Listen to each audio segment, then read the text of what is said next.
mengedukasi diri sendiri gitu, dan mengedukasi orang-orang sekitar aku untuk gimana caranya emang mengurangi intensitas nyampah gitu.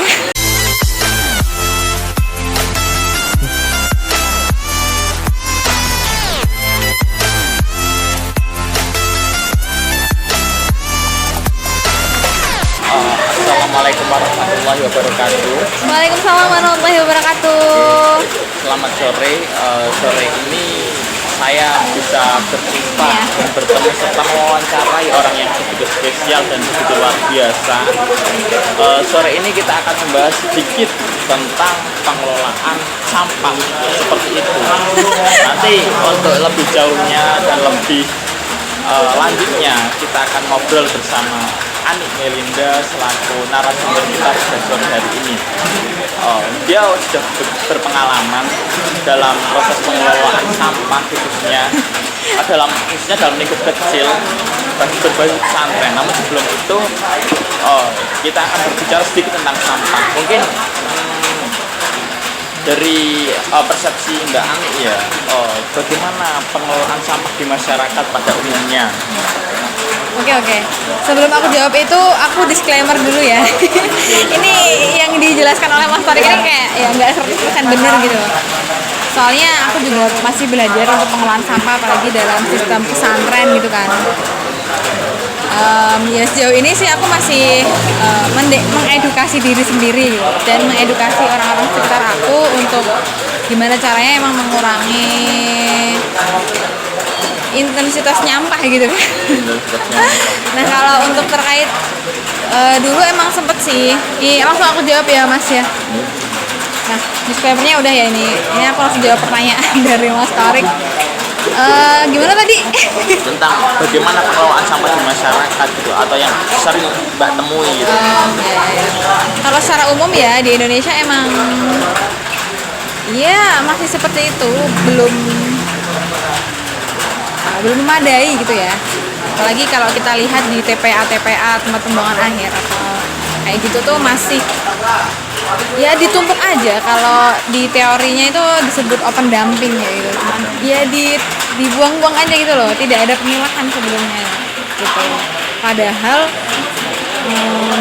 sampah yang tercampur itu beresiko tinggi sih.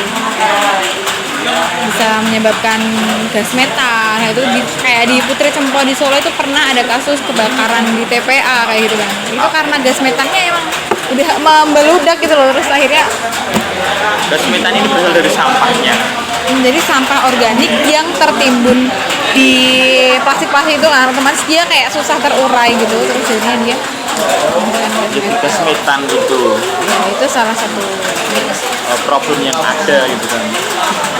Ya sederhananya kayak gitu ya, intinya pengelolaannya belum memadai. Oke.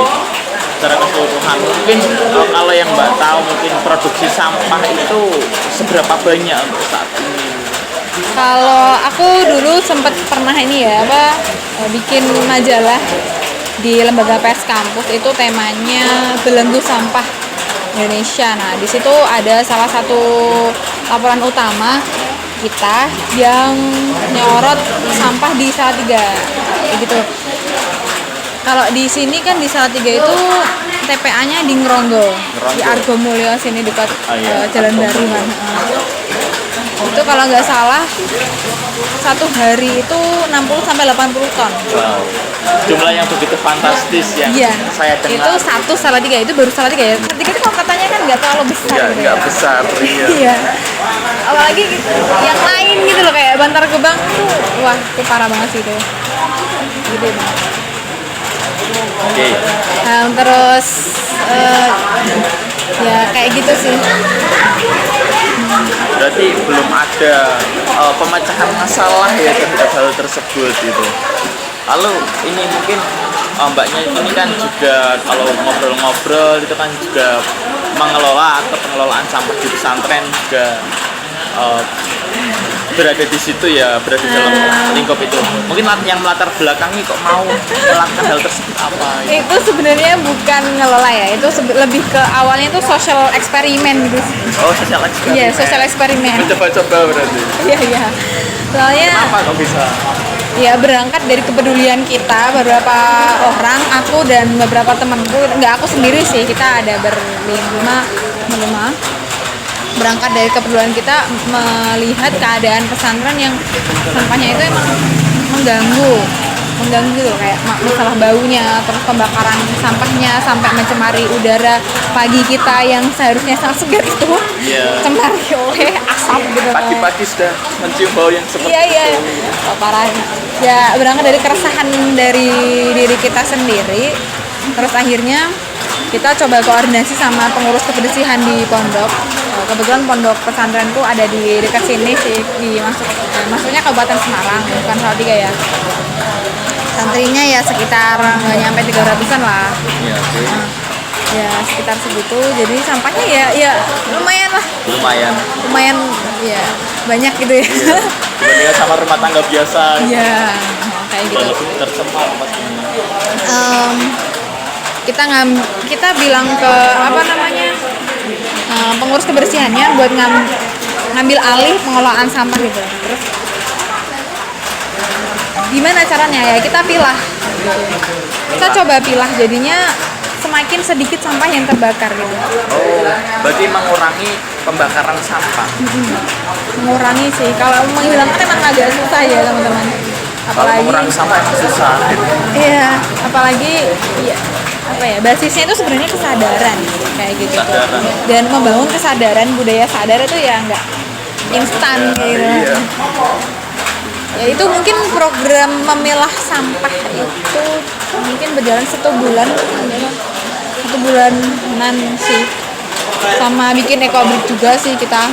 Memilahnya sebelum masuk ke ekobrik ya, memilahnya itu memilahnya seperti apa gitu, dipilah melalui botol-botol atau organik atau gimana gitu. Kalau milahnya kita ini sih ya, kita kategorikan sampah-sampah yang bisa jadikan ekobrik, sampah-sampah yang kita jadikan kompos, sampah-sampah yang ya sampah-sampah yang misalnya organik gitu loh ya, sampah-sampah yang bisa kita jual, memiliki nilai ekonomis kayak gitu. Itu aja sih. Jadi kalau dari yang saya tangkap kan ada tiga komponen, ada yang dijadikan ekobrik, ada yang dijadikan kompos, dan ada yang dijual gitu. Iya. Oh, oke. Mungkin bisa diulas dulu yang ekobrik ini seperti apa gitu. Gimana ya, ekobrik itu sebenarnya udah teori lama ya, cuman emang jarang orang mengenal, bahkan mungkin ada beberapa orang yang belum ngerti ya, baru denger gitu kan itu. Kalau ekobrik itu simpelnya gini sih, memadatkan sampah dalam botol. Jadi kayak memperlama jangka umur sampahnya. Gitu ya, nggak memperlama, gimana ya? Menjaga jangka umur. Simpelnya tuh, pokoknya caranya gini, botol kita isi sama plastik kecil yang udah kita potong-potong, kita padetin. Nah kalau ekobrik sendiri itu ada standarnya juga sih untuk botol mineral yang sedang itu beratnya harus berapa gram, kayak itu ada standarnya untuk bisa menggantikan brick itu kan artinya bata ya. Nah, ekobrik itu ya bata yang berbasis lingkungan, menyelamatkan lingkungan, kayak gampangnya kayak gitu. Biar batanya itu kuat, bisa diinjak, bisa digunakan, emang menggantikan bata. Nah itu ada standarnya. Berarti dari situ mungkin kita bisa juga untuk mengurangi proses pembakaran sampah yang biasanya mungkin plastik yang biasa kita bakar bisa kita jadikan hal tersebut. Oke. Kemudian mungkin ini kriteria yang kedua ya, kompos gitu. Nah kompos ini berasal dari sampah apa gitu? Kalau kompos ya kita ambil sampah yang organik ya, contohnya sisa makanan, terus daun-daunan kayak gitu. Kalau kita kemarin sih bikin komposnya simple aja sih, jadi kita bikin lubangan gitu di bawah pohon rambutan gitu. Kayak kita ada pohon ya di tanah lah kayak gitu, kita dikubur ke dalam tanah. Itu bisa sampai berapa hari biasanya? Ya sejauh ini kita nggak ngecek sih. Ya pada intinya mereka terurai biar lebih mudah terurai gitu kan.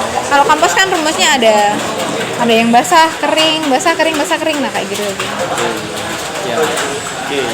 Ini selanjutnya yang dijual. Sampah dijual itu kan kalau kita tahu kan ke pemulung gitu. Tapi ini seperti apa? Kalau kita kemarin kebetulan kita ada kenal sama salah satu aplikasi gitu ya. Jadi Aplikasi apa itu? ini nggak endorse ya teman-teman. Enggak itu harus oke. Tapi ini sebagai penyelamat lingkungan gitu ya. Ini namanya aplikasinya Rapel ya. Kalian bisa temukan di Instagram itu ada rapel.id. Rapel.id. Dia sistemnya kayak pemulung gitu. Oh. Tapi di sana emang juga dipilah-pilah. Jadi sampah yang memiliki nilai ekonomis juga nggak sembarangan langsung kita kasih gitu loh.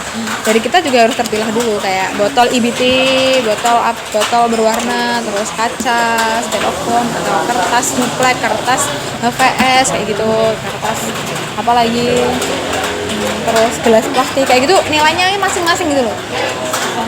Nggak ya itu juga harus terpilih juga dari kita ya. Udah terkelompok-kelompokkan baru kita hubungi mereka, masukkan ke aplikasi, diupload, terus mereka si kolektornya kalau bahasa aplikasinya itu nyebutnya kolektor ya, mereka ambil di Datang. tempat yang kita set di aplikasi gitu. Berarti mereka datang ngambil. Berarti lebih enak gitu ya. Enak sih, nah, Kita tinggal nggak usah janjian tahu. waktu aja. Oke. Mungkin ini dari solusi yang diberikan untuk mengolah sampah, mungkin adakah pesan gitu, pesan dari Mbak Ani yang seorang pemeduli lingkungan, gitu kan? Pesan apa yang diberikan untuk bisa mengurangi limbah sampah? Ini susah ini kayak aku dibilang peduli lingkungan kayak berat banget gitu. Jadi social eksperimen itu emang nggak berjalan terlalu lama ya. Soalnya teman-temanku satu persatu tuh mereka pergi dari pondok pesantren, jadinya tinggal aku sendiri itu kayak berat banget gitu ya. Nah, tapi sempet juga sih aku senengnya tuh melihat ada perubahan gitu. Perlahan tuh ada yang sadar gitu. Kok mereka terus ya yang ngurus sampah gitu. Kok mereka terus apa karena mereka yang tahu cara milahnya kayak gitu tuh banyak yang kayak gitu, terus mereka banyak juga yang kepo ke kita kan, ngapain sih mbak digituin kayak gitu, kenapa sih harus digituin kayak gitu kan ya. Jadinya sedikit terus kebetulan temanku juga ada yang jadi pengurus kan, habis itu dia sosialisasikan ke pengurusnya, bisa masuk ke proker dan akhirnya ada anggaran. Nah itu sempat ada anggarannya kayak gitu sih. Tapi karena temanku habis itu boyong ya, jadinya agak terbengkalai lagi gitu. Tapi nggak apa-apa, karena semuanya itu emang perlu dimulai ya, kayak gitu. Ya, tapi kan paling nggak sosial eksperimen ini bisa sudah memberikan dampak bagi Iya. teman-teman yang lain dan memberikan kesadaran yang lebih terhadap hal-hal tersebut. Nah, setidaknya beberapa kamar itu mulai aware gitu. Oh ternyata sampah ini bisa dijual ya. Iya, gitu kan. Gitu, Lebih ternyata mendapatkan ada. keuntungan buat Iya, kita iya. juga. Ternyata kita bisa lah ngumpulin ini gitu. Gitu sih, ya. Simpelnya kayak gitu. Oke, jadi itulah apa ya, sosial eksperimen pengalaman dari kawan kita pada sore hari ini berbincang santai gitu kan. Itulah solusi yang mungkin dimanapun posisi kita, dimanapun tempat kita bisa memberikan atau membuat sosial eksperimen seperti itu. Untuk apa? Untuk kepedulian kita terhadap lingkungan. Mungkin ada kesan terakhir. Pesan terakhir lah susah. Maksudnya Kayak mau kesan, meninggal. pesan buat kita semua iya. gitu di sini. Iya. Sebuah hal besar itu nggak bisa ya dimulai. Sesuatu yang besar selalu dimulai dari sesuatu yang kecil gitu aja. Oke, begitu bagus sekali dan begitu memotivasi, dan semoga bisa memotivasi kita semua pada pertemuan ini.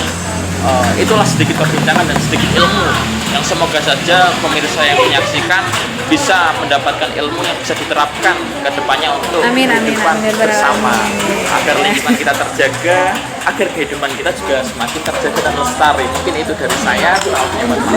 Assalamualaikum warahmatullahi wabarakatuh. Mohon maaf apabila ada kurang dan salah ya. Ya.